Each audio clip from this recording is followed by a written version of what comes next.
Hello my dear friends. तो आज हम बात करेंगे इंजीनियरिंग मैकेनिक्स के यूनिट नंबर 1 में। तो यूनिट जो 1 है आपकी, उसके अंदर हमारे पास क्या है, फोर्स सिस्टम है। फोर्स सिस्टम के बारे में बात करेंगे हम।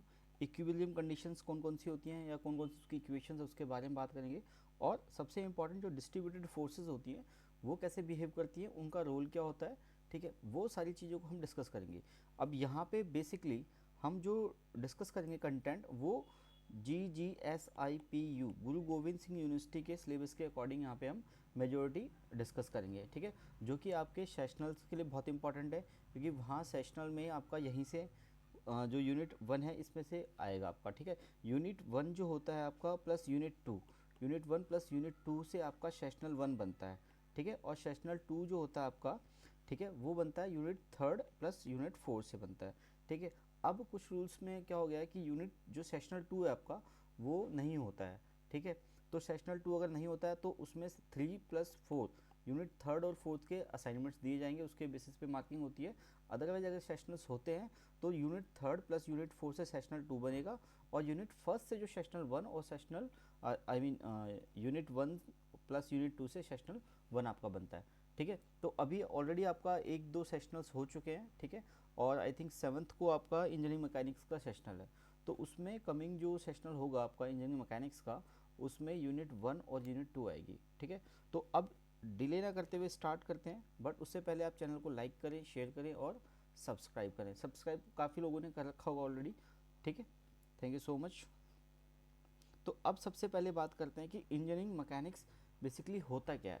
देखो, engineering mechanics is a branch of applied science, ठीक है, branch of applied science that deals with the principle of mechanics to solve practical engineering problems. यहाँ पे एक इंपॉर्टेंट चीज़ क्या है, प्रैक्टिकल इंजीनियरिंग प्रॉब्लम्स। देखो, जो मैकेनिक्स है वो काफ़ी वास्ट एरिया, बहुत बड़ा एरिया। बीएससी बीकॉम बीएससी वाले भी लोग पढ़ते हैं, क्लासिकल मैकेनिक्स वगैरह पढ़ते हैं। बट हम जो इंजीनियर्स हैं वो पढ़ते हैं इंजीनियरिंग मैकेनिक्स या अप्लाइड मैकेनिक्स। अब इन दोनों में क्या होता है कि जो डे टू डे लाइफ जो प्रॉब्लम हम सॉल्व कर रहे हैं इंजीनियरिंग के अंदर, उन चीज़ों को सॉल्व करने के लिए जो कंसेप्ट हमें मैकेनिक्स के चाहिए, उन कंसेप्ट को हम स्टडी कर रहे हैं। क्लियर? तो it is a focus on the behaviour of principle bodies under the influence of forces and examine their motion और इक्विलिब्रियम। अब जो प्रॉब्लम हो रही है उस पर जो फोर्सेज हैं वो कैसे एक्ट कर रही हैं और कैसे उनको एग्जामिन करेंगे और उसके इमोशन को कैसे करेंगे, ठीक है। तो इंजीनियरिंग मैकेनिक्स क्या है, एक अप्लाइड साइंस की एक क्या है, ब्रांच है जो कि डील करती है mechanics of engineering problem solve करने के लिए, ठीक है। अब यहाँ पर इंपॉर्टेंट क्या है कि आपकी स्टैटिक मैकेनिक्स होती है, डायनेमिक, ठीक है। और इन दोनों के अंदर ही हमारा क्या, काइनेटिक और काइनेमेटिक्स आता है, ठीक है, डायनेमिक्स का पार्ट है ये। क्लियर? आई थिंक इतना क्लियर है कि अब इंजीनियरिंग मैकेनिक्स का होता है, ये क्लियर है हमें। चलिए, यहाँ पे इसको थोड़ा सा जूम करता हूँ, थोड़ी सी ब्लर इमेज है तो कोई बात नहीं है। देखिए, इंजीनियरिंग मैकेनिक्स को हम फर्दर डिवाइड करते हैं रिजिड बॉडीज़, डिफॉर्मेशन बॉडीज़ और फ्लूइड्स के अंदर, ठीक है। जो रिजिड बॉडीज़ होती हैं उसके अंदर आता है स्टैटिक और डायनेमिक केस आता है, ठीक है। स्टैटिक क्या होता है, जब बॉडी आपकी रेस्ट पे होती है, मोशन नहीं होगा, तब उस पर कोई फोर्सेज एक्ट करती हैं, तब उस सिस्टम को अगर हम स्टडी करते हैं तो उसे हम बोलते हैं स्टैटिक मैकेनिक्स। लेकिन जब हम डायनेमिक्स की बात करते हैं तो डायनेमिक्स में क्या होता है कि जो ऑब्जेक्ट है या कोई बॉडी है या कोई स्ट्रक्चर है, उस पर अगर एक्सटर्नल फोर्सेज लग रही हैं या फोर्स एक्ट कर रही हैं, तब उस चीज़ को अगर हम सॉल्व करते हैं तो वो डायनेमिक्स का पार्ट आता है, जबकि वो मोशन के अंदर होती है या उसके अंदर मूवमेंट होती है। क्लियर? चलिए आगे देखिए। अब यहाँ पे डेफिनेशन के साथ में देख लेते हैं। अब एक चीज़ यहाँ पे नोट करना कि 1 मार्क्स और 2 मार्क्स के अंदर, 1 और 2 मार्क्स के लिए आपकी डेफिनेशंस या स्मॉल इंट्रोडक्शन आ जाता है कि what is mechanics, what is static mechanics, what is kinematics, what is kinetic, what is dynamic, ठीक है। ये छोटी छोटी जो एप्लीकेशंस हैं, छोटे छोटे जो टर्म्स हैं, वो डिफाइन करने के लिए आते हैं 1 और 2 मार्क्स के क्वेश्चंस के लिए, ठीक है। तो स्टैटिक मैकेनिक्स क्या होता है, the study of body at rest. जैसे मैंने आपको अभी बताया था कि जब बॉडी रेस्ट पे होती है, उसकी इक्विलिब्रियम कंडीशन को जब हम चेक करते हैं तो वो जो सिनेरियो बनेगा, वो जो केस बनेगा, वो स्टैटिक का होता है, ठीक है। बॉडी के अंदर मूवमेंट नहीं होती, बट उसके ऊपर जो फोर्सेस लगती हैं तब उनको हम स्टडी करते हैं, ठीक है। The study of bodies at rest और in equilibrium where the sum of all the forces and the moment acting on the body is 0। अब बात करते हैं डायनेमिक्स की। डायनेमिक क्या होता है? The study of bodies in motion.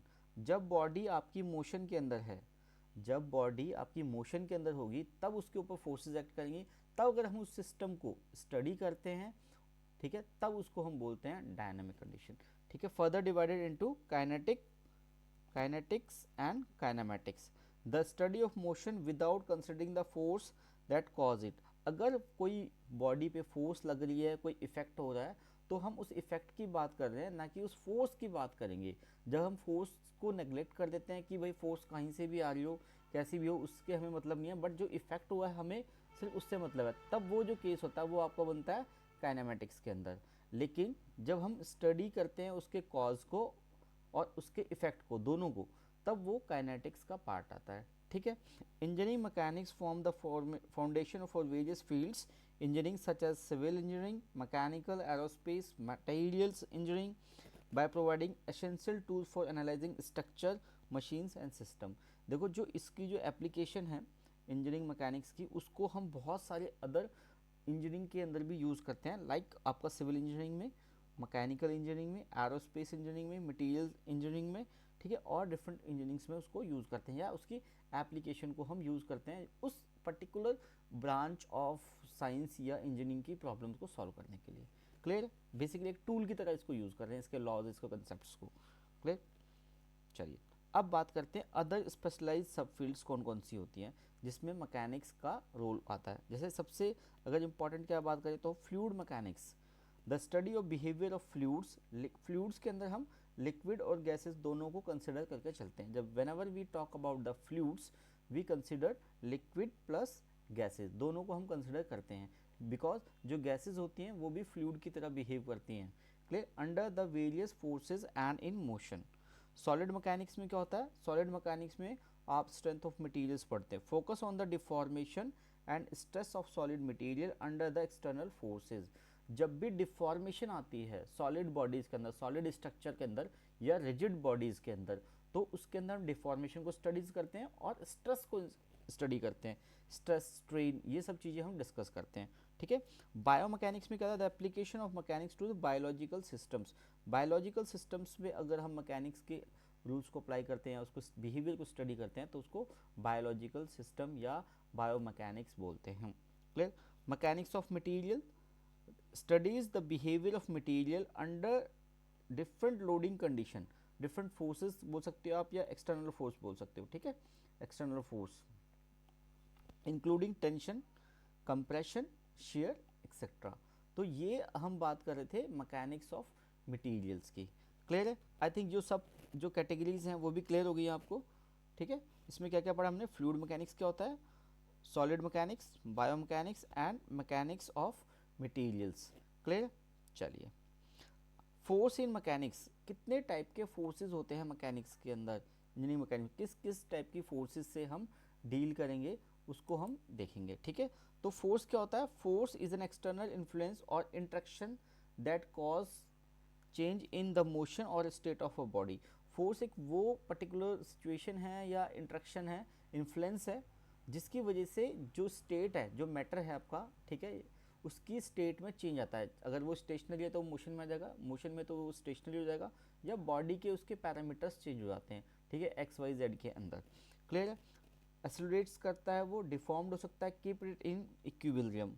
It characteristics by its magnitude, direction and point of application. Mathematically force क्या होता है आपका? F M equal to M A होता है। ठीक है, ये हमने स्टार्टिंग से पढ़ा हुआ है, अभी आप बी टेक के अंदर हैं। ठीक है, तो आपने 11th-12th की जो फिजिक्स है उसके अंदर बहुत डिटेल के अंदर हमने फोर्स को पढ़ा हुआ है, जैसे कोप्लेनर फोर्सेस क्या होती हैं, प्लेनर फोर्सेस क्या होती हैं, लाइक फोर्सेस क्या होती हैं, अनलाइक फोर्सेस क्या होती हैं। ठीक है, तो force is measured in unit such as newton in SI system. Clear? चलिए आगे चलते हैं। अब बात करते हैं कितने टाइप्स की फोर्स होंगी हमारी। Types of forces in engineering mechanics: contact forces, frictional forces, tensile force, normal force, applied force, spring force. तो ये सारी की सारी हमारी फोर्सेस होती हैं। बट अगर अगर एग्जामिनेशन पॉइंट ऑफ व्यू बात करूं तो आपको फ्रिक्शनल फोर्स पता होना चाहिए, टेंसाइल फोर्स पता होना चाहिए, ठीक है, अप्लाइड फोर्स पता होना चाहिए। क्लियर है? अदरवाइज सारी फोर्सेस तो इंपॉर्टेंट है, नो डाउट, बट अगर पॉइंट टू पॉइंट बात करें तो ठीक है, द कॉन्टैक्ट फोर्सेज क्या होता है, these forces occur when two objects are physically in contact, जब दो ऑब्जेक्ट्स, दो बॉडीज एक साथ एक कॉन्टैक्ट में होंगे, फिजिकली टच होंगे, तब कॉन्टैक्ट फोर्स आएंगी हमारी।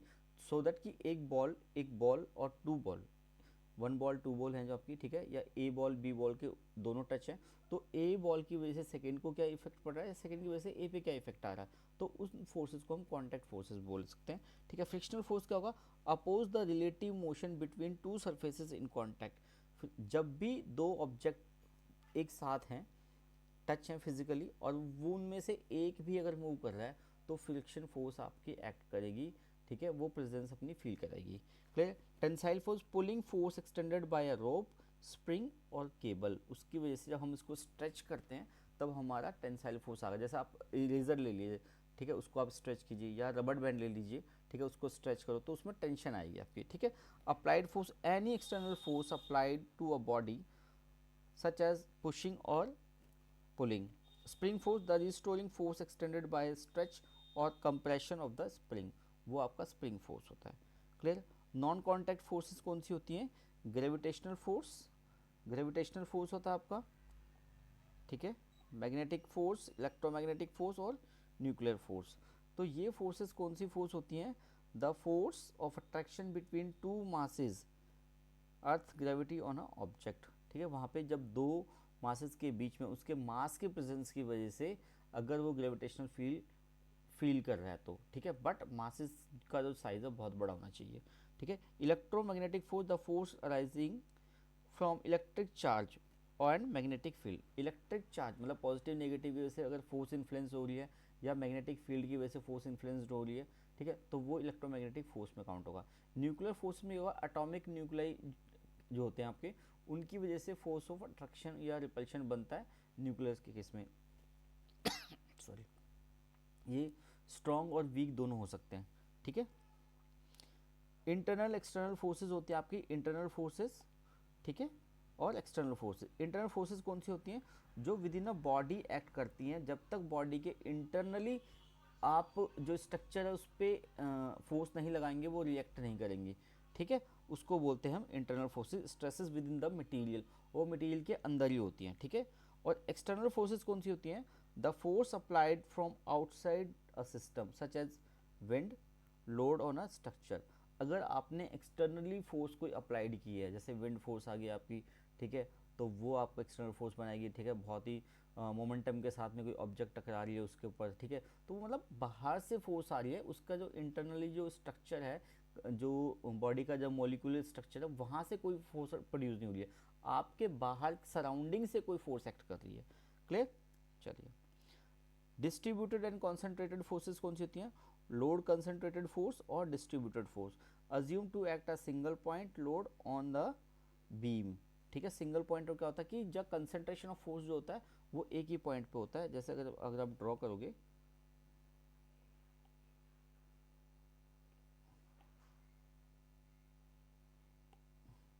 ठीक है, अगर यहाँ पे मैं फोर्स लगा दूँ तो ये सिंगल पॉइंट फोर्स बनेगा आपका, ठीक है, ये सिंगल पॉइंट फोर्स बनेगा यहाँ पे। क्लियर, ये सिंगल पॉइंट फोर्स बन जाएगा। ठीक, अगर मैं इसको यूनिफॉर्मली डिस्ट्रीब्यूटेड फोर्स बनाऊंगा तो ये सिंबल बनाऊंगा कि फोर्स यहाँ से यहाँ तक एक्ट कर रही है, ठीक है, बट ये जो फोर्स है आपकी, ये जो फोर्स है आपकी, ये इस पर्टिकुलर पॉइंट पे एक्ट कर रही है, इसका मैग्नीट्यूड मैक्सिमम यहीं पे है, इसी प्लेन पे है, बट ये वाली फोर्स जो है आपकी F2 जो है, ये यहाँ से यहाँ तक ये एक्ट कर रही है ऐसे, ठीक है, इसको ऐसे समझेंगे।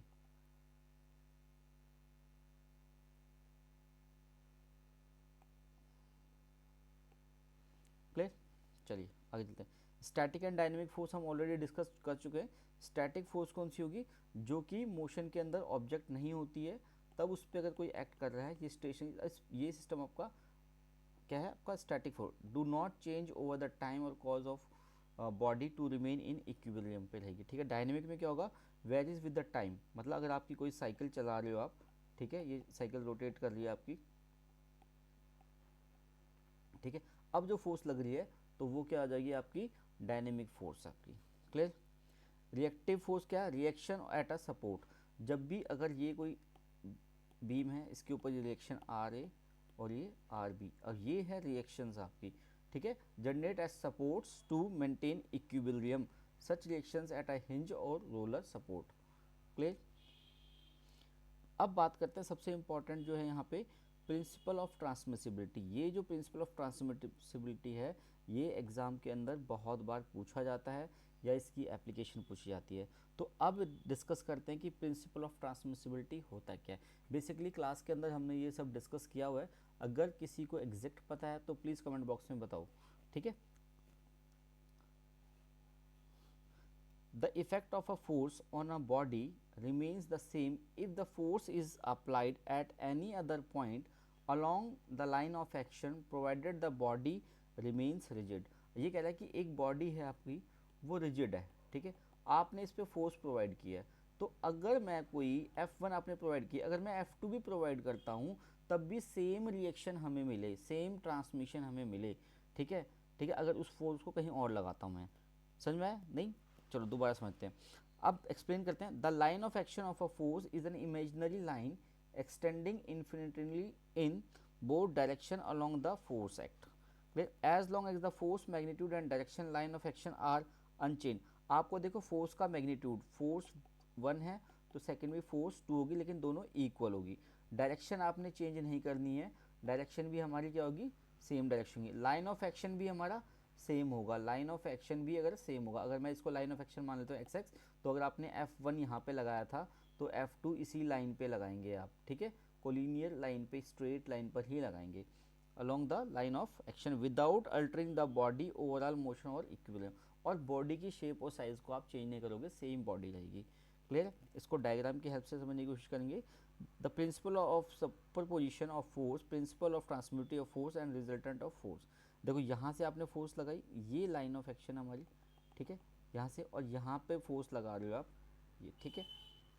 पुल type force, push type force, ठीक है। ये पुल कर रहा है, ये पुश कर रहा है, ठीक है। यहाँ पे अगर हम देखेंगे, इसमें डायग्राम भी है यहाँ पे, उसके अंदर डिस्कस करेंगे कि कैसे करते हैं। अभी बात करते हैं एप्लीकेशन ऑफ फोर्सेस की, ठीक है। Application of simplification of force system allow engineers to move along their line of action. Line of action में बताया कि अगर ये बॉडी है, इसकी लाइन ऑफ एक्शन ये है, तो एक पर्टिकुलर लाइन ऑफ एक्शन ही होगी हमारी, ठीक है। उस पर ही हम सारी फोर्सेस को इंक्लूड करेंगे अगर हमें सेम रिजल्ट चाहिए, सेम फोर्स अप्लाई करने के लिए, ठीक है। Static and equilibrium widely used analysis force acting on a rigid body to determine equilibrium condition। equilibrium condition की आपकी summation of fx आपका 0 होगा, fy जो होगा आपका वो 0 होगा, और मोमेंट भी आपका 0 होगा अगर बॉडी इक्विलिब्रियम में है तो, ठीक है। डिज़ाइन एंड एनालिसिस में भी हम इसकी एप्लीकेशन यूज़ करते हैं। Use in structural design mechanics to evaluate the force effect of force on beams, frames, trusses and machines पे। क्लियर। रिजल्टेंट फोर्स क्या होता है आपका? The resultant of force system is a single force of a force moment that can produce the same effect of a rigid body on a rigid body as the original force produced on it represents the combined effect of multiple forces acting on a body and simplify the analysis of the image। मतलब अगर आपकी F1, F2, F3, F4 force जो भी effect provide कर रही हैं, अगर मैं इसको R से रिप्लेस कर दूं तो जो FR है वो आपका सेम इफेक्ट प्रोड्यूस करेगी, उसको हम रिजल्टेंट फोर्स बोलेंगे। क्लियर। कैरेक्टरिस्टिक्स क्या होंगी? Magnitude of the resultant force, magnitude of the resultant force represent overall effect, ठीक है। Direction of indicate the line of action होगा उसका भी। पॉइंट ऑफ एप्लीकेशन भी हमारा क्या होगा? Resultant depend on the system configuration पे डिपेंड करेगा। Clear. Types of forces, concurrent forces, parallel forces, coplanar forces, non coplanar forces, ये टाइप ऑफ फोर्सेस होती हैं, ठीक है। फोर्स सिस्टम है। Force meet at common point, एक ही पॉइंट पे अगर आपकी सारी फोर्सेस मीट कर रही हैं तो इसको बोलते हैं कॉन्करेंट फोर्सेस। पैरेलल फोर्सेस क्या होंगी? Parallel to each other, parallel to each other, ये सारी फोर्सेस क्या हो जाएंगी? आपकी पैरेलल फोर्सेस हो जाएंगी, बिकॉज एक दूसरे के ये पैरेलल है। Coplanar forces lie in the same plane, अगर ये प्लेन एक्स वाई प्लेन है, अगर ये वाई है और ये एक्स है, तो इस प्लेन में जितनी भी फोर्सेस आएंगी वो सारी क्या हो जाएगी? को प्लेनर, मतलब एक ही प्लेन के अंदर हैं वो फोर्सेस, ठीक है। Non coplanar forces act at different planes और 3 डायमेंशन एक्स वाई जेड तीनों प्लेन के अंदर फोर्सेस हैं आपकी, ठीक है, उनको बोलते हैं नॉन कोप्लेनर। एक प्लेन के अंदर नहीं है, नॉन कोप्लेनर है वो, ठीक है। Resolution of forces in engineering mechanics, the resolution of force is the process of breaking a single force into two components. दो कंपोनेंट्स हमारे हो जाते हैं अगर हम फोर्स को ब्रेक करते हैं। सपोज अगर हमारे पास एफ एक्स है और ये एफ वाई है, तो ये एफ रिजल्टेंट है हमारा यहाँ पे होगा, इस दोनों का कंबाइंड इफेक्ट यहाँ से मिलेगा हमें, ठीक है। तो अगर हमारे पास अगर ये थीटा है, थीटा पे ये फोर्स है, ठीक है, तो इसको एफ कॉस थीटा में तोड़ देंगे हम और एफ साइन थीटा के अंदर, मतलब हमने एक हॉरिजॉन्टल कंपोनेंट बना लिया और एक वर्टिकल कंपोनेंट बना लिया। तो उसी की बात कर रहे हैं यहाँ पे कि दो कंपोनेंट्स हमारे फोर्स के हो जाएंगे। क्लियर है? The most common relation force decomposing force into mutual perpendicular component, दो परपेंडिकुलर कंपोनेंट्स एक्स और वाई में, horizontal and vertical components. Why resolution is important, simplify करता है कॉम्प्लेक्स प्रॉब्लम्स को, ठीक है। Help to analyse force acting at angle, inclined planes, trusses, machines और इन सब में यूज़ करता है। एसेंशियल फॉर प्रॉब्लम सॉल्विंग और इक्विलिब्रियम और मोशन के लिए यूज़ करते हैं, ठीक है। मैथमेटिकल रिप्रेजेंटेशन वही है, F cos theta F sine theta, ये फोर्स क्या होता है, थीटा क्या है, ये सब चीज़ें आपको पता ही है। क्लियर? अब ये देखो वेरिगोन्स थ्योरम भी है यहाँ पे हमारी, और moment of force about a line, एक लाइन के अगर अलोंग अगर हम मोमेंट की बात करते हैं तो क्या होता है, ठीक है। The moment of a force about a line measure the tendency of a force cause rotational twisting motion about a specific axis. एक स्पेसिफिक एक्सिस के अलोंग अगर रोटेशन होती है, ट्विस्टिंग होती है स्पेस के अंदर, ठीक है, तो उसको मोमेंट बोलेंगे। It is a scalar quantity that depends on the force position and location of the force of application, इन चीज़ों पे वो डिपेंड करता है। अब बात करते हैं वेरिग्नॉन्स थ्योरम की। वेरिग्नॉन्स थ्योरम क्या होता है, ये इंपॉर्टेंट है स्टूडेंट्स, इसको ध्यान से देखना, इसको, ये बहुत इंपॉर्टेंट है एग्जाम के अंदर, शॉर्ट नोट के अंदर या 5 से 8 मार्क्स तक के क्वेश्चंस में इसको पूछा जाता है। अगर ये नहीं आता डायरेक्ट, इसकी डेरिवेशन नहीं आती है, तो इसका एप्लीकेशन बेस्ड न्यूमेरिकल आता है, एप्लीकेशन बेस्ड न्यूमेरिकल आता है, ठीक है। तो अब वेरिएंस थ्योरम क्या होता है, the moment of a force about an axis is equal to the sum of the moment of its component about the same axis, same axis के अलोंग उसका जो सम है उनके सम के बराबर होगा, ठीक है। अब यहाँ पे हमने देखो एक फोर्स ली हमारी F1, ये हमारी F2 है और ये हमारी फोर्स F है, ठीक है। अब ये हमारा कंपोनेंट x कंपोनेंट एंड ये y। अब यहाँ से F1 के साथ में θ1 बना रहा है, F2 के साथ में θ2 और F के साथ में थीटा, ये θ2 आएगा बच्चों यहाँ पे,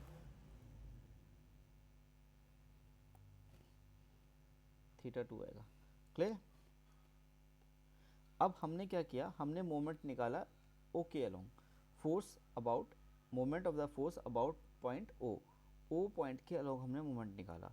तो FD क्या होता है, FD F ओ ए कॉस थीटा, तो एफ ओ ए कॉस थीटा, तो ये एफ कॉस थीटा को हम एफ एक्स लिख सकते हैं क्योंकि एफ एक्स का कंपोनेंट है, और एफ साइन थीटा को हम एफ वाई लिख सकते हैं क्योंकि वो साइन का कंपोनेंट है। तो इसलिए हमने यहाँ पे ओ ए एफ एक्स लिखा है और यहाँ पे एफ वाई लिखेंगे दूसरे कंपोनेंट के अंदर, ठीक है। तो moment of the force about F1 about O point O F1 D1, ठीक है। यहाँ से देखो ये Fx2 है, Fx1 और ये Fx, ये वाला कंपोनेंट, यहाँ से इसका जीरो से डिस्टेंस, O से यहाँ का डिस्टेंस, F का Fx, F1 का Fx1 और F2 का Fx2 कंपोनेंट यहाँ पे। क्लियर है? तो अब जब यहाँ पे मोमेंट निकाल रहे हैं हम F1 का O के अलोंग और F2 का O के अलोंग, तो हमें यहाँ से इक्वेशन मिल जाती है एफ एक्स मिल रहा है, तो अगर हम x1 की बात करेंगे तो f1 पे आ जाएगा और 2 की बात करेंगे तो 2 आ जाएगा। देखो यहाँ पे अगर एफ एक्स था f1 f2, ठीक है। इसी तरह सिमिलरली मतलब सेम ही तरीके से करेंगे हम। तो अब इक्वेशन क्या थी हमारी, ये करिए सम की बात करिए तो दोनों का सम जो होगा F1 D1 F2 D2, is equal to F A F one, ये पूरा का पूरा आ जाएगा, F one D one plus F two D two क्या है, एफ एक्स है आपका पूरा का पूरा, और ये क्या है एफ एक्स वन और एक्स टू क्या है, एक्स वन एफ टू का सम जो आएगा ये आपका एफ एक्स हो जाएगा पूरा का पूरा दोनों का, ठीक है। तो अब यहाँ पे जो होगा हमारा एफ डी बनेगा, F D force into perpendicular distance की बात करते हैं, यहाँ से अगर आप लोगे तो यहाँ पे देखो परपेंडिकुलर डिस्टेंस ये बना रहे हैं, इसके ऊपर ये 90 डिग्री बन रहे हैं ये सारे के सारे, क्लियर है। तो ये जो होगा टोटल आपका F D is equal to F one D one plus F two D two का कॉम्बिनेशन बनेगा, मतलब वो सम हो जाएगा जो कि इंडिविजुअल फोर्सेस थी, इंडिविजुअल फोर्सेस कौन सी थी, F one and F two, और एफ क्या कर रहा है आपका कंबाइंड इफेक्ट को प्रेजेंट कर रहा है वो, ठीक है। यही हमारा वेरिग्नोन्स थ्योरम है, क्लियर है।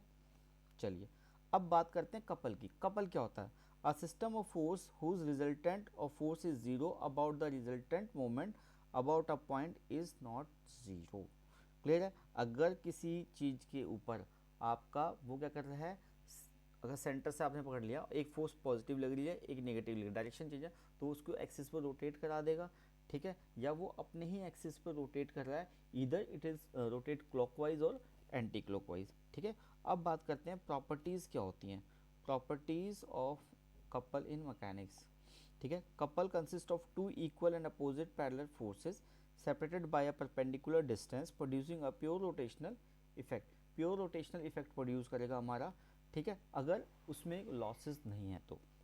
नेट फोर्स जीरो क्यों होती है, the force are equal in opposite resulting no translation motion, because क्या कर रहे हैं वो अपने एक्सिस पे उसको रोटेट कराने की कोशिश कर रहे हैं, ठीक है, मोशन प्रोवाइड नहीं होगा क्योंकि दोनों से पॉजिटिव और नेगेटिव प्रोवाइड हो रहा same. Moment of a couple, the moment torque is calculated F is equal to F D M, F D cos T D T D M F D, where F F क्या आपका force, आपका perpendicular force, it is distance between two points, दो points के बीच का distance होगा, ठीक है। फ्री वेक्टर क्या होता है, the moment of a force और couple is independent of the point of reference, point of reference से इंडिपेंडेंट होगा, meaning it can be applied anywhere and still have the same rotational effect, कहीं से भी आप दोगे तो सेम रोटेशनल इफेक्ट आपको मिलेगा।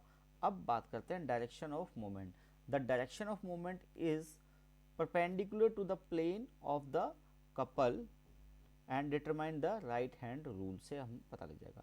प्योर रोटेशन में क्या होगा, आपका लीनियर मोशन नहीं होगा उसके अंदर, वो अपने ही एक्सिस पे जो सेंटर एक्सिस है उस पर वो रोटेट करेगा, या ऐसे कह सकते हो कि जो पॉजिटिव फोर्स और नेगेटिव फोर्स लग रही है उनके बीच का जो पॉइंट होगा वहाँ पे वो, या जो उनका डिस्टेंस है उसके हाफ पे वो रोटेट कराएगा, clear.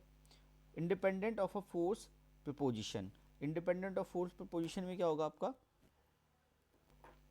Moving the force along the line of action does not affect the moment as long as the arm remains unchanged, जब तक आर्म को चेंज नहीं करोगे मोशन उसका इफेक्ट चेंज नहीं होगा, वो सेम रहेगा, ठीक है। Combination of couple, couple can be combined algebraically adding और subtracting their moment depending on their direction, direction पे डिपेंड करता है कि वो कंबाइंड होगा या वो नेगेटिव होगा, क्लियर।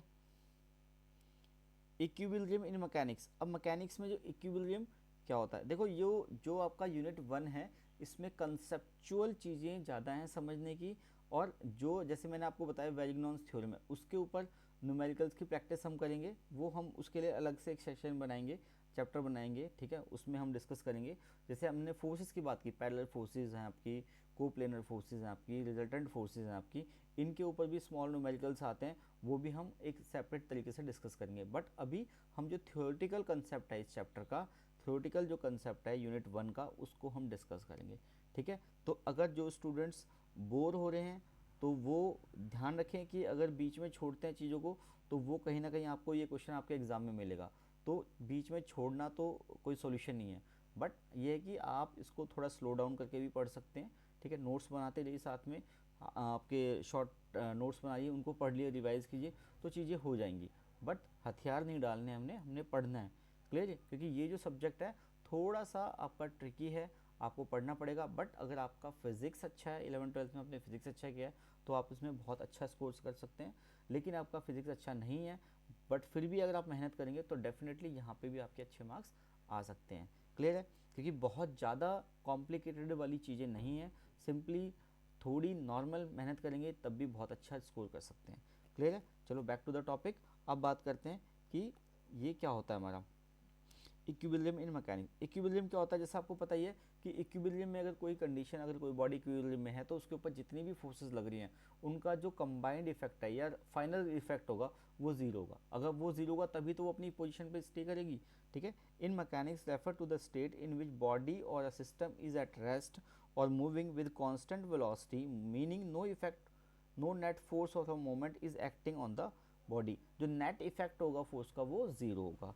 ठीक है, in other word the system experience no acceleration in any direction. किसी भी डायरेक्शन से कोई एक्सेलरेशन उसको फील नहीं हो रहा तो वो बॉडी अपनी क्या रहेगी, इक्विलिब्रियम स्टेट में रहेगी। ठीक है, a body to be in equilibrium the following condition must be satisfy. Translation equilibrium होना चाहिए, रोटेशनल इक्विलिब्रियम होना चाहिए हमारा। ठीक है, जो मैं आपको summation of F X is equal to zero बोल रहा था, summation of F Y is equal to zero and moment is equal to zero बोल रहा था मैं। ठीक है, वही चीज़ें हैं। Type of equilibrium, static equilibrium होता है, एक डायनेमिक होता है। जब बॉडी स्टेट रेस्ट पे होती है, मोशन नहीं होता, तो उसको स्टैटिक इक्विलिब्रियम बोलते हैं। When a body moves with constant velocity, acceleration change नहीं हो रहा है क्योंकि वेलोसिटी हमारी कांस्टेंट है, तो हमारा क्या होगा, डायनेमिक इक्विलिब्रियम को हम अटेंड कर पाएंगे। क्लियर है? अब बात करते हैं फ्री बॉडी डायग्राम। देखो फ्री बॉडी डायग्राम ये जो है ये टॉपिक इंपॉर्टेंट है। ये इंपॉर्टेंट क्यों है? एक तो देखो इसके ऊपर शॉर्ट नोट क्वेश्चन आता है। ठीक है, शॉर्ट नोट में 2 मार्क्स के अंदर इसको कई बार पूछ लेते हैं कि भाई डिफाइन करो कि फ्री बॉडी डायग्राम क्या है with the help of any diagram और एनी एग्जाम्पल। एक तो होगी। दूसरा, फ्री बॉडी डायग्राम जो है इसकी एप्लीकेशन आपको यूनिट सेकंड के अंदर जब हम ट्रस्ट को सॉल्व करते हैं वहाँ पर आती है। दूसरी चीज़, जब आप फोर्सेस के क्वेश्चन करेंगे ना, जब आप फोर्सेस को सॉल्व करेंगे तो वहाँ पे क्या करेंगे, हम जो स्ट्रक्चर आपका, सपोज इस स्ट्रक्चर की बात करें तो इसको ब्रेक कर लेंगे पार्ट्स के अंदर, फिर इसको सॉल्व करेंगे, तब हम फोर्सेस की वैल्यू निकालेंगे। तो वहाँ पर भी हमारे इसको हेल्पफुल है ये।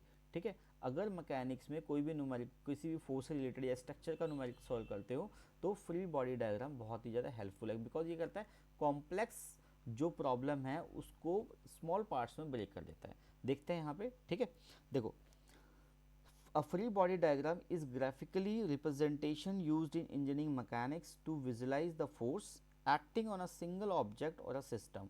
It helps engineers or physicians analyze the force and predict the motion or equilibrium of the object. ठीक है, अब हमारे पास ये एक बीकर है, सपोज उसके अंदर एक बॉल रखी है। ठीक है, P एंड एक है Q। ठीक है, अब यहाँ पे आपने ध्यान से देखना है कि देखो P एंड Q तो फोर्स हुई, अब इनका कोई सेंटर ऑफ मास होगा सी, और वो जो वेट है वो हमारा डाउनवर्ड डायरेक्शन में नॉर्मल के अगेंस्ट ही हमारा एक्ट करता है। ठीक है, ये बाउंड्री से यहाँ पे ए पॉइंट पर टच है बाउंड्री से, ये यहाँ पे बाउंड्री से सी पॉइंट पर टच है। अगर हम इसमें देखो दो कंपोनेंट है, अगर 1 और इसको मैं 2 मान लेता हूँ। ठीक है, C1 और C2 दोनों कंपोनेंट्स को अगर मैं इस बीकर से निकालता हूँ सबसे पहले, तो इसका यहाँ पे दोनों का कंबाइन यहाँ पे एक FBD बना देते हैं। तो यहाँ पे रिएक्शन, जो ये वाला रिएक्शन था आपका A, तो ये RA रिएक्शन हो जाएगा, और ये C था आपका, ये RC रिएक्शन हो जाएगा यहाँ पे। क्लियर है? और सारी फोर्सेस आपने सेम ड्रॉ कर देनी है। प्लस आपका यहाँ पे रिएक्शन B मिलेगा। ठीक है, क्योंकि ये यहाँ की इस बॉडी से टच है, जैसे यहाँ पे RA मिला ना आपको, ऐसे यहाँ पे B मिलेगा, यहाँ से ये टच है। अब ये प्रॉब्लम में 3 चीज़ें थी, ये बीकर सपोज एक बॉल एंड सेकेंड बॉल। अब हमारे पास 2 बॉल्स हैं खाली, बीकर को हमने हटा दिया। अब हमने इंडिविजुअली P एंड Q को अलग से FBD बना दिया। RA सेम रहेगा। ठीक है, और ये B, ये वाला B सेम है। अब यहाँ पे दोनों जब बॉडीज़ हैं, ये दोनों बॉडी यहाँ पे भी टच हो रखी है, तो इन दोनों का फोर्स इफेक्ट मैनेज करेगा। तो RD, इस पॉइंट को अगर हम D बोलते हैं तो RD यहाँ पे आ जाएगा और ये सारी फोर्सेस हो जाएंगी। तो एक FBD हमारा ये बन गया C1 का, और एक FBD हमारा C2 का बन गया। तो हमने कॉम्प्लेक्स प्रॉब्लम को छोटे पार्ट्स में स्प्लिट कर दिया है, या हमने चंक्स में बना दिया उसको, उसके बाद हम उसको सॉल्व कर रहे हैं। तो उसमें हमें फोर्सेस को कैलकुलेट करना भी इजी होता है और विजुअलाइजेशन भी हमारा बढ़ जाता है, अप्रोच पता लग जाती है कि हमें कब क्या करना है। क्लियर है? इसलिए हम फ्री बॉडी डायग्राम यूज़ करते हैं। क्लियर है? तो आई थिंक अब ये अगर ये क्वेश्चन आता है कि what is free body diagram, तो इसको आपको आंसर करने में कोई प्रॉब्लम नहीं होनी चाहिए। क्लियर? चलिए आगे बात करते हैं कि अब components of free body diagram, कौन कौन से कंपोनेंट्स होते हैं। Object representation, force and type of force. अब object of a system is represented in simply shape of a point, box और sketch of the object. ठीक है, अब वो शेप कैसी है, जैसे हमने यहाँ पे बनाया था, ये सर्कुलर शेप थी तो बॉडी की शेप बनाई थी, उसके बाद जो सारी जो फोर्सेस थी उसका नोमेनक्लेचर हमने इसको कर दिया था. Clear. Forces, all the force acting on a represent on arrow, arrow से हम दिखाएंगे सारी फोर्स को. Direction of arrow indicate the direction of force. ठीक है, length of arrow is proportional to the magnitude of the force. जितना होगा उतने कोशिश करेंगे कि बराबर बराबर बन जाए. ठीक है, अगर नहीं भी होता तो कोई बात नहीं, क्योंकि कई बार क्या होता है पेपर का या स्पेस का कंस्ट्रेंट आ जाता है. ठीक है, टाइप ऑफ फोर्सेस में क्या देखेंगे कि एक्सटर्नल फोर्स एक्ट करती है हमारी normal force, frictional force, tension force, spring force, weight force. जो वेट था हमारे ग्रेविटी के अगेंस्ट हमने बनाया था डब्ल्यू डायरेक्शन के लिए. ठीक है, फ्रिक्शनल फोर्स क्या होगा, जब दोनों बॉडी एक दूसरे से टच में है या कोई उन दोनों के बीच में रिलेटिव मोशन हो रहा है. नॉर्मल फोर्स क्या, परपेंडिकुलर टू द डायरेक्शन या सरफेस के परपेंडिकुलर. एक्सटर्नल फोर्स क्या होती है, जब सिस्टम में बाहर से सराउंडिंग से कोई फोर्स हमारे पास, अप्लाइड फोर्स कोई आ रही है, ग्रेविटेशनल फोर्स है, फ्रिक्शनल फोर्स है, ये सब चीज़ें. ठीक है, स्प्रिंग फोर्स अगर स्प्रिंग कंपोनेंट है तो उसकी वजह से कोई हमारी फोर्स एक्ट कर रही है, तो वो सारी फोर्सेस हमारी सिस्टम पे लगती हैं और इनका हमें ध्यान रखना है जब भी हम फ्री बॉडी डायग्राम बना रहे होते हैं. ठीक है, तो यहाँ पे देखो अगर हम इसका फ्री बॉडी डायग्राम बनाए तो यहाँ से इसको एलिमिनेट कर देंगे यहाँ से. ठीक है, तो ये फोर्सेस बन जाएंगी बस हमारे पास. यहाँ इसको स्प्लिट कर देंगे, ये एफ कॉस थीटा में, ये साइन थीटा में अंदर हो जाएगा. ठीक है, सेम अगर ये कंपोनेंट है इसका डब्ल्यू देखो यहाँ पे ये जाएगा, एक्स करते हैं यहाँ पे. ठीक है, ये एंगल हो जाएगा हमारा, थीटा बोल दो, एक्स बोल दो उसको. ठीक है, सेम यहाँ पे जो डब्ल्यू है वेट डाउनवर्ड डायरेक्शन में सरफेस के इधर लगेगा. अगर हमारा अप्लाइड फोर्स, अगर फोर्स हमारी ये लग रही है, ठीक है, अगर आप इसको ऐसे खींच रहे हो या ऐसे खींच रहे हो, फोर्स अगर आप यहाँ पे लगा रहे हो, अप्लाइड फोर्स ये है हमारी. ठीक है, तो इसके अगेंस्ट में हमारा फ्रिक्शनल फोर्स एक्ट करेगा और हमारा नॉर्मल फोर्स हमारा ये होगा रिएक्शन फोर्स. क्लियर है, तो ये हमें सारा फ्री बॉडी डायग्राम के अंदर हेल्प करता है क्वेश्चन को सॉल्व करने के लिए.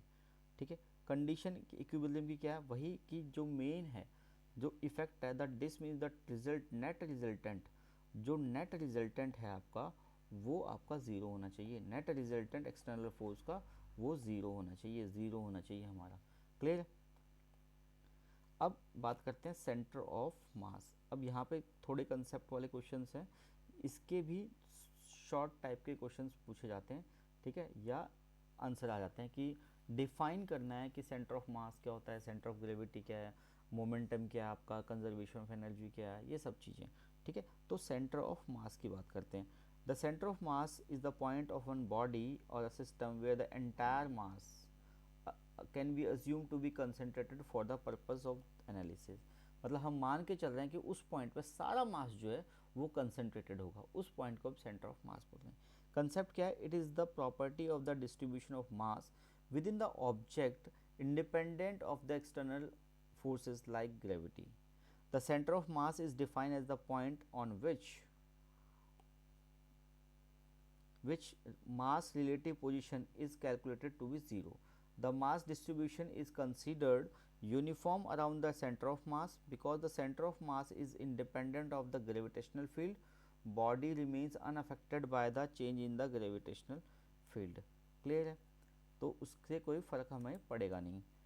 It is rigid object with uniform density. Centre of mass is located at the centre of the centre और सेंट्रॉइड, ये इंपॉर्टेंट है. In case of the sophisticated object the total centre of mass becomes zero, वो special cases. ठीक है, centre of gravity क्या होता है, अब बात करते हैं सेंटर ऑफ ग्रेविटी. तो centre of gravity, the center of gravity is the point where the entire weight of a body or a system considered to be for the purpose of analyze gravitational field. The center of gravity is a theoretical point in the body where body total weight is thought to be concentrated. हम मान के चलते कि वहाँ concentrate करेगा. It is important to know the centre of gravity because it predicts the behaviour of the moving body. ठीक है, वहाँ पे हमें इसको यूज़ करना पड़ता है when acted by a gravity. It is also useful in designing static structure such as building bridges. वहाँ पे हमें इसका यूज़ करते हैं कि उसकी स्टेबिलिटी के लिए, सेंटर ऑफ ग्रेविटी स्टेबिलिटी के लिए हमें कैलकुलेट करना पड़ता है, ध्यान रखना पड़ता है उसका, ठीक है। कंसेप्ट क्या है, it depends on the gravitational field, it is a uniform gravitational field constant and C G coincide with the C M, centre of gravity coincide with the centre of mass, ठीक है। देखो अब यहाँ पे देखो centre of gravity और centre of mass के बारे में बोला गया है, ठीक है। ये सेंट्रॉइड है, सेंटर ऑफ ग्रेविटी दोनों इक्वल बिल्कुल सेंटर पे। सेंटर ऑफ ग्रेविटी और a material is point that may be used for a summary describe the gravitational interaction. The center of gravity of any body can be determined by the simple physical process. The centroid of a plane figure is the arithmetic mean position of all the points at which outcut the shape of the body. अब ये बना लो, एक simple lemon भाषा में अगर हम बात करें तो इस पीस को इसके सेंटर में अगर आप कहीं से भी कट कर रहे हो तो वो जो सारे पॉइंट्स अगर मीट करेंगे ना, यहाँ से आपने इस पर डाला, ये इसका मीडियन ले लिया और इसका ये मिड पॉइंट से ले लिया, तो जहाँ पे ये वाला जो पॉइंट होगा सेंट्रॉइड, ये आपका सेंट्रॉइड बन जाएगा। क्लियर है। अब सेंटर ऑफ मास और सेंटर ऑफ ग्रेविटी में क्या डिफरेंस होता है ये भी हम देख लेते हैं, क्योंकि ये डिफरेंस बहुत बार एग्ज़ाम में पूछा जाता है, ठीक है। सेशनल्स के अंदर भी आ जाता है और फाइनल एग्जाम्स में भी आ जाता है। Centre of mass is the point where the mass distribution of uniform और डायरेक्शन, ठीक है। Centre of mass is based on the mass of body के मास पर depend. It is said to be centre where the entire body mass is to be concentrated, और मान के चलते हैं कि सेंटर पे सारा मास कंसनट्रेट कर रहा होगा, ठीक है। There is a uniform distribution of mass body when a body travel through an axis the mass operating on the left side is equal to the right side, जो लेफ्ट और right अगर वो centre पे तो left और right और up and down सारे उसके बराबर ही होंगे। The change in gravitational field has no effect on the centre of mass, gravitational field change करने से सेंटर ऑफ मास पे फर्क नहीं पड़ेगा, ठीक है, बट वेट पे पड़ जाता है। When spinning around a point is provide same angular momentum, अगर एक पॉइंट के अराउंड उसको स्पिन कराया है तो जो मोमेंटम होगा वो उसका सेम मिलेगा, ठीक है। अब बात करते हैं centre of gravity. The centre of gravity is the point where weight is evenly distributed in all direction, all direction में वो जो वेट होगा वो इक्वली इवनली डिस्ट्रीब्यूटेड होगा। The centre of gravity is based on the weight of the body, वहाँ पे mass of the body था, यहाँ पे वेट ऑफ द बॉडी है। It is defined at the point when the body entire wait is to be suspended, ठीक है, suspended. There is uniform distribution weight of the body. When a body travel with an axis, the weight of the left and right side becomes equal. Clear?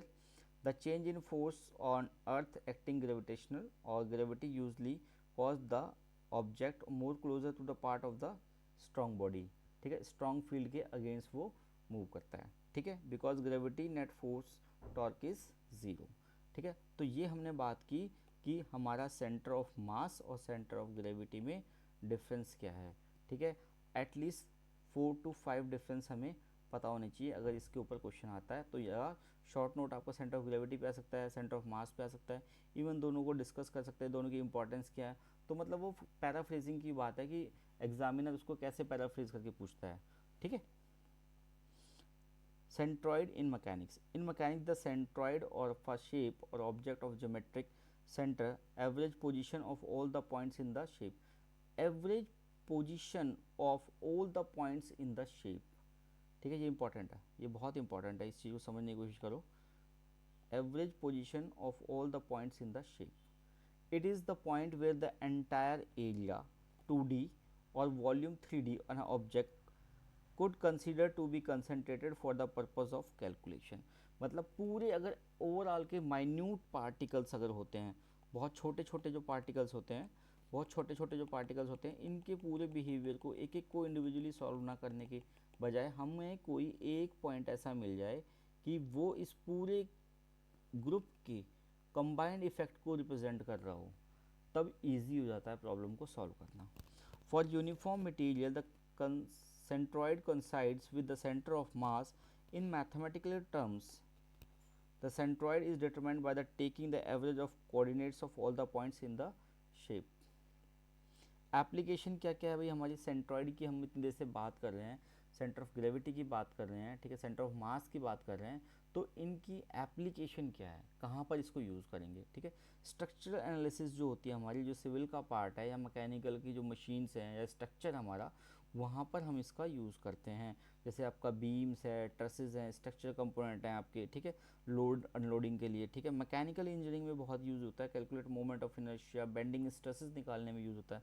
Civil engineering में जो bridges होते हैं, towers होते हैं, other structures जो होते हैं हमारे, वहाँ पे उसका यूज़ होता है, बिकॉज वो स्टेबिलिटी के कंपोनेंट्स हैं आपके, ठीक है, स्टेबिलिटी के कंपोनेंट्स हैं।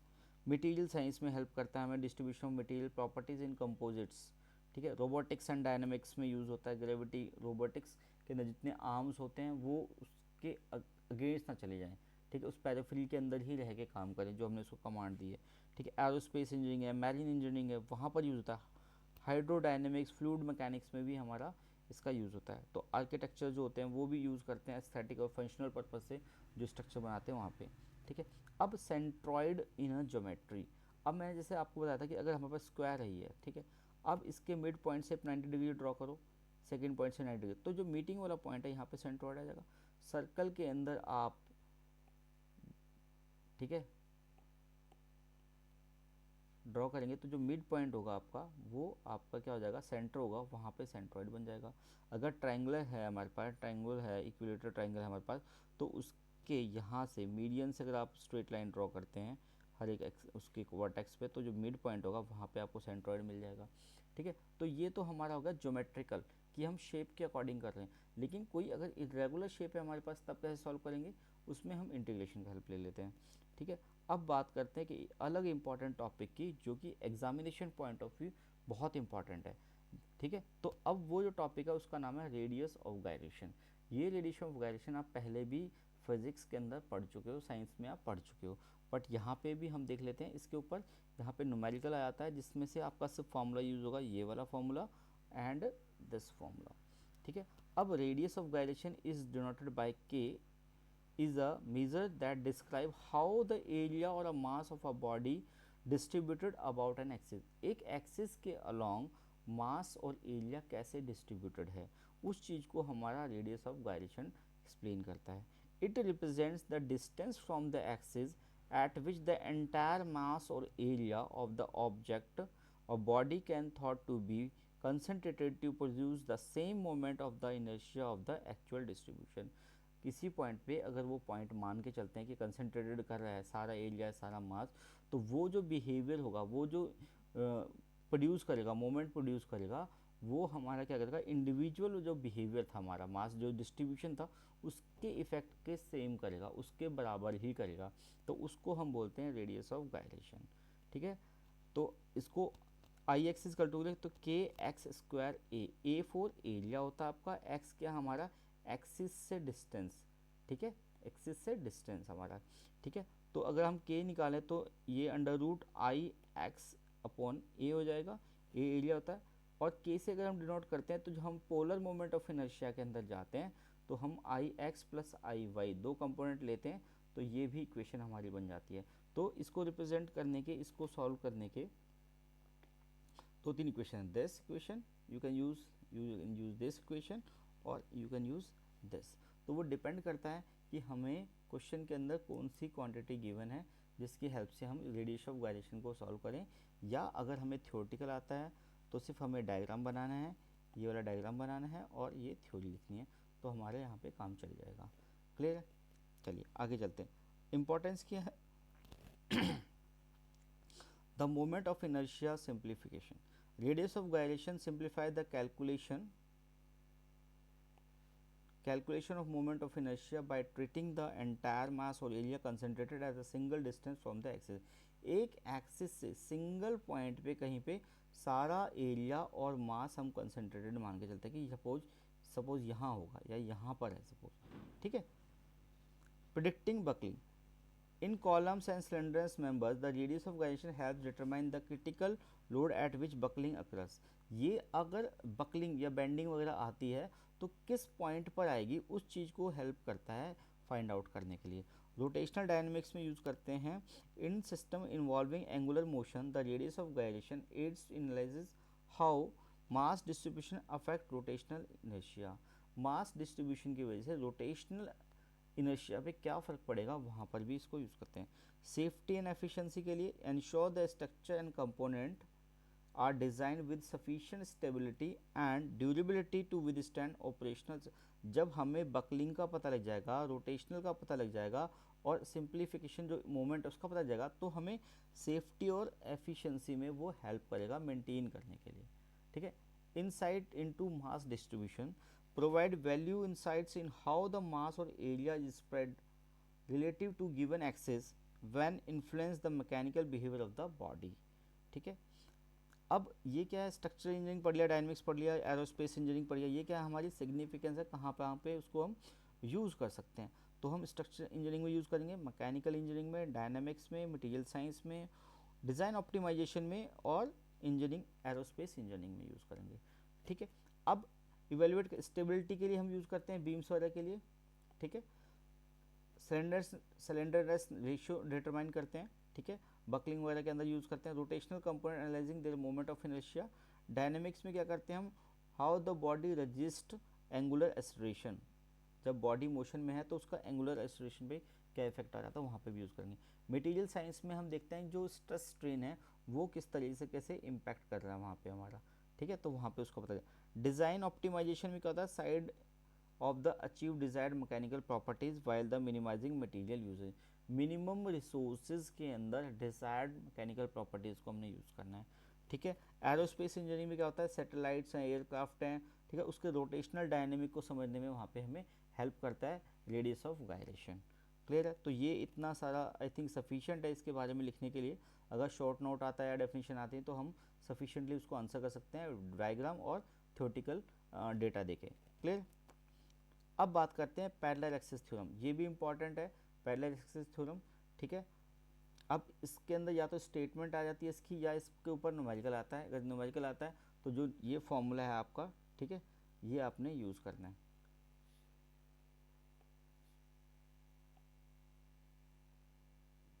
ठीक है, ये आपने यूज़ करना है।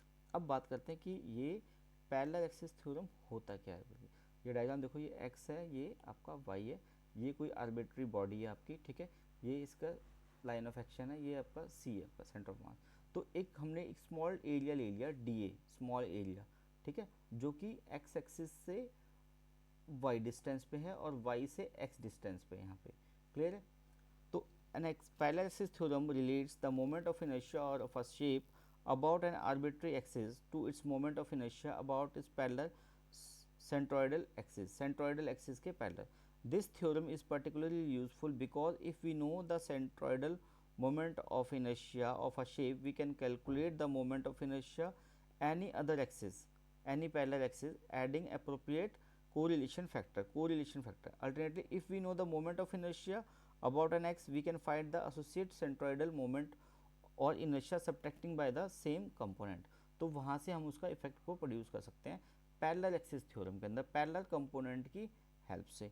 ठीक है। तो इसका क्या है, अगर आप मोमेंट निकालते हो, सपोज अगर हम इसकी बात करें तो सेम डायग्राम यहाँ पे भी बना रखा है हमने, यहाँ पे भी बना रखा है, देख लेना। Moment of inertia of area A about x axis, A area का निकालते हैं। अगर हम यहाँ पे ए है आपका, ये डी एच छोटा पार्ट आपका स्मॉल एरिया, ए का अगर हम मोमेंट ऑफ एक्स एक्सिस के अलॉन्ग निकालते हैं तो इसको बोलते हैं आई एक्स इंटीग्रेशन, क्योंकि छोटे छोटे पार्टिकल्स हैं यहाँ पे। ठीक है।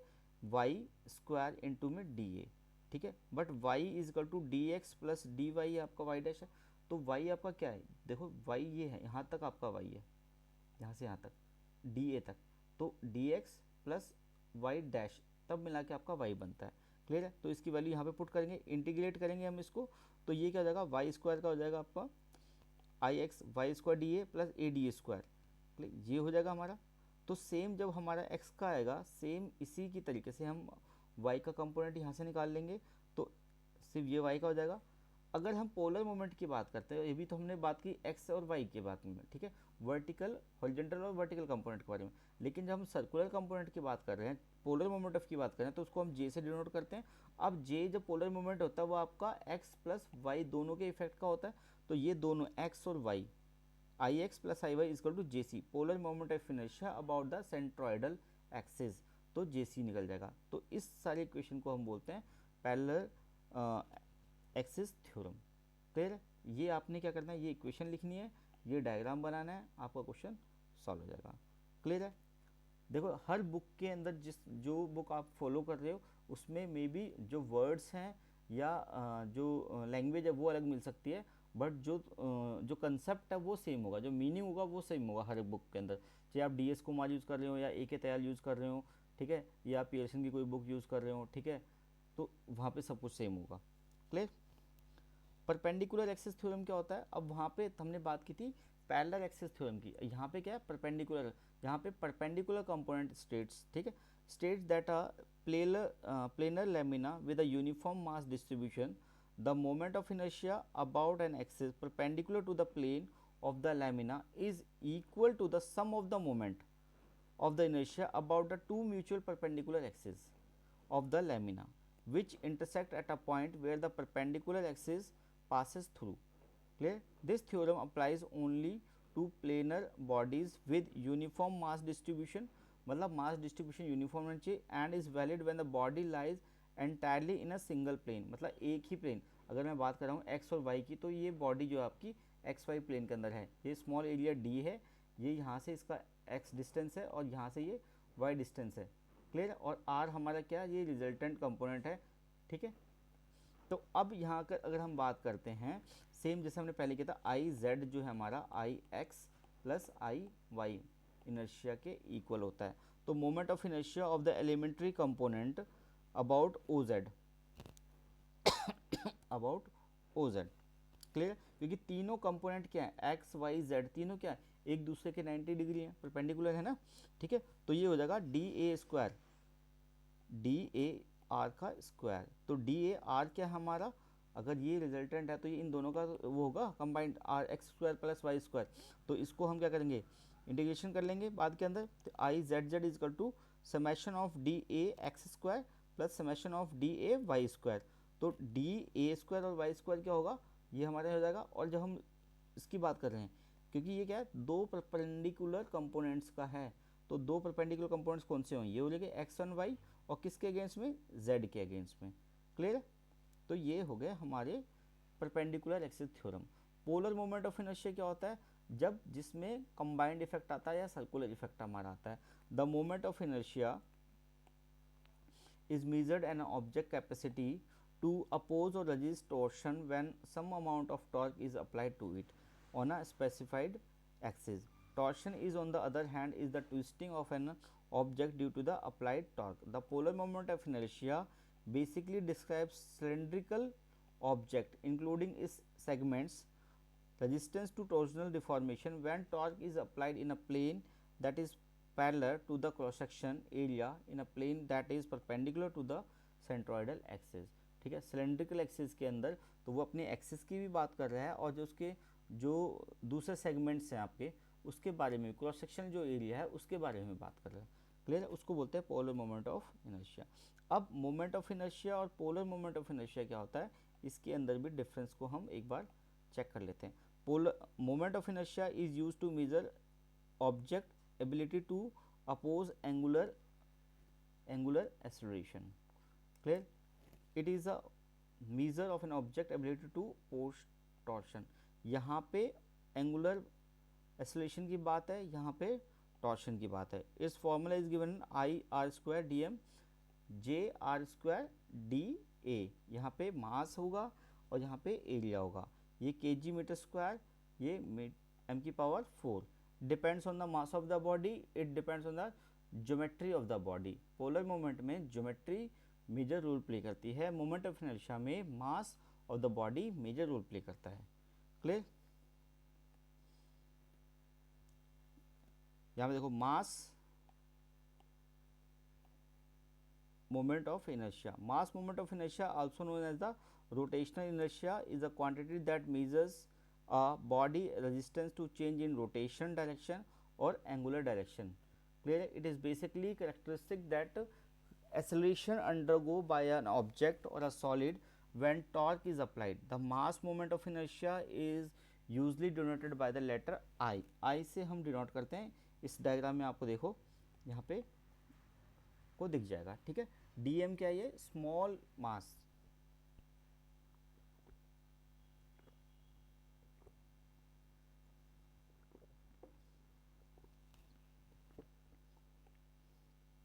अब बात करते हैं इसकी significancy. The sum the mass moment of inertia clearly indicate that degree of resistance is offered by a body to rotational acceleration about an axis. If a body has a large mass moment of inertia, it can be said deduced that it offers high resistance to the angular acceleration। मतलब जितना उसका मास हो रहा है वो उतना ही उसको resist कर रहा है रोटेशन के लिए या एंगुलर एक्सेलरेशन के लिए। ठीक है। Area moment of inertia is also called second moment of inertia. ये इंपॉर्टेंट है, ये बहुत बार पूछ लेते हैं कि होता क्या आपको। It is a parameter that define how the resistance और शेप और cross section has bending caused in geometry. Area moment of inertia is also known as second moment of inertia. Second moment of inertia is the property of two-dimensional plane shape where it shows how its points are dispersed in arbitrary axes in cross-sectional plane. This property characterizes the deflection of the plane shape under same load. अब ये देखो एक chart है, ये आपकी book के अंदर भी दे रखा हुआ, चाहे कोई भी बुक आप फॉलो कर रहे हो, वहाँ से आपको ये सारे के सारे जो आपको रेडियस ऑफ गायरेशन की वैल्यू है हर एक पर्टिकुलर शेप की, उसका पर्टिकुलर शेप का एरिया क्या होता है, सेंट्रॉइड कहाँ है, सेंट्रॉइडल एक्सिस कहाँ पे है, तो ये आपको याद करना है। ठीक है। और अगर आप देखोगे तो इसके ऊपर आपकी बुक के अंदर सॉल्व क्वेश्चंस भी मिल जाएंगे, तो वहाँ से आपको आइडिया हो जाएगा कि इसको कैसे सॉल्व करते हैं। बट ये जो हैं वैल्यूज़ हैं ये आपको याद करनी है, बिकॉज इसके ऊपर ही आपका न्यूमेरिक सॉल्व होगा। ठीक है, ये आप अपने आप कर लेंगे, I hope so. Moment of inertia, ठीक है, area moment of inertia is also called second moment of inertia, ये हमने अभी डिस्कस किया। They are two common method to determine the area of moment, एक होता है डायरेक्ट इंटीग्रेशन, एक कंपोजिट। डायरेक्ट इंटीग्रेशन और कंपोजिट में क्या होगा, कंपोजिट में देखो एक का मतलब क्या है, दो बॉडीज़ हैं, इन दोनों को हम सॉल्व कर रहे हैं। ठीक है, डायरेक्ट इंटीग्रेशन में सिंगल बॉडी होगी, उसको हम सॉल्व करेंगे। ठीक है, डायरेक्ट इंटीग्रेशन मेथड में क्या क्या होगा, this method involves direct application of integral formula to calculate the moment of inertia based on the geometric shape। ठीक है, आई एक्स निकालेंगे, आई वाई निकालेंगे और पोलर मोमेंट निकालेंगे, उससे हमारा सॉल्व हो जाएगा। ठीक है, अभी जो ये सब चीज़ें हमने ऊपर देख ली हैं अभी, क्लियर। सेकंड, कंपोजिट बॉडी में क्या होता है कि दो, जैसे मैं आपको बता रहा था कि आपकी जो स्ट्रक्चरल बॉडी है, सपोज ये है आपकी स्ट्रक्चरल बॉडी,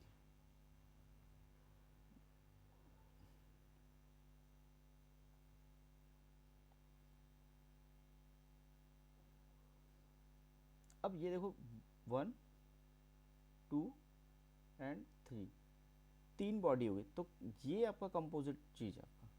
ठीक है, this involve the complex shape in a similar sub areas, rectangle, circular, triangle etcetera, calculating the moment of inertia for each, एक दो तीन, तीनों के लिए 1 2 3 तीनों के लिए सॉल्व करना है। ठीक है, समिंग देन और पैरेलल एक्सेस इफ नेसेसरी, आप इन तीनों को कैलकुलेट करके उसका सम कर देंगे तो निकल जाएगा आपका। ठीक है, या पैरेलल एक्सेस थ्योरम लगा देंगे। ठीक है, तभी हो जाएगा। फॉर्मूला वही होगा आपका, हमें सेंट्रॉइड निकालना है, आई निकालना है, इनर्शिया निकालना है, एरिया निकालना है हमारा। ठीक है, और सेंटर ऑफ मास निकालना है और हमें एरिया के अंदर पुट कर देना हमारा। ठीक है, अब कॉमन मेथड, कंपैरिजन मेथड क्या है, डायरेक्ट इंटीग्रेशन और कंपोजिट के लिए। ठीक है, जब यूजेस की बात करते हैं, complex shapes with known equation, अगर हमारे पास इक्वेशन है, complex shapes made from simple parts, simple parts को मिला के हमने एक कॉम्प्लेक्स शेप बना दी है। ठीक है, हमने कोई कॉम्प्लेक्स शेप बना दी है सिंपल पार्ट्स को मिला के, तो इंडिविजुअली सबको सॉल्व करके सम कर देंगे।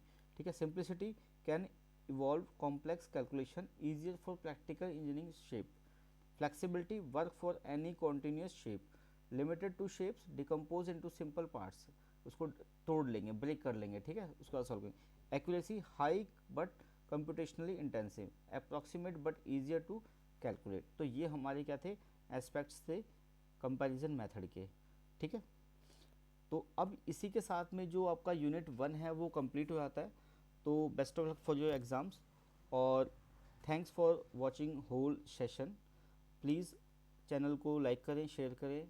ठीक है, कहीं पे अगर कोई क्या नाम है, कोई पॉइंट रह गया तो आप उसको कमेंट बॉक्स में बता दीजिए, उसको हम नेक्स्ट सेशन जो इसी का सेकंड पार्ट होगा उसमें ऐड कर देंगे। कुछ न्यूमेरिकल्स भी सॉल्व करेंगे जो हमने डिस्कशन किया है सारा कंसेप्ट आज उसके बेसिस पे, ठीक है। तो सबसे इम्पॉर्टेंट है कि अगर चैनल को या लेक्चर को या प्रमोशन मिलता है, ठीक है, प्रोग्रेस होती है, किसी को हेल्प होती है, तभी उस चीज़ को बनाने का फ़ायदा है।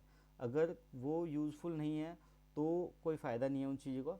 बट आप अपने फ्रेंड्स के साथ में शेयर करो, चैनल को लाइक करो, सो दैट कि एक मोटिवेशन मिले सबको पढ़ने के लिए भी, ठीक है। और जो लेक्चर बना रहा है उसको भी अंदर ही मोटिवेशन हो कि हाँ कहीं ना कहीं हम किसी बच्चे की हेल्प कर रहे हैं, ठीक है। तो thank you so much, best of luck for your exams. Grow with Pradeep Kumar, thank you so much.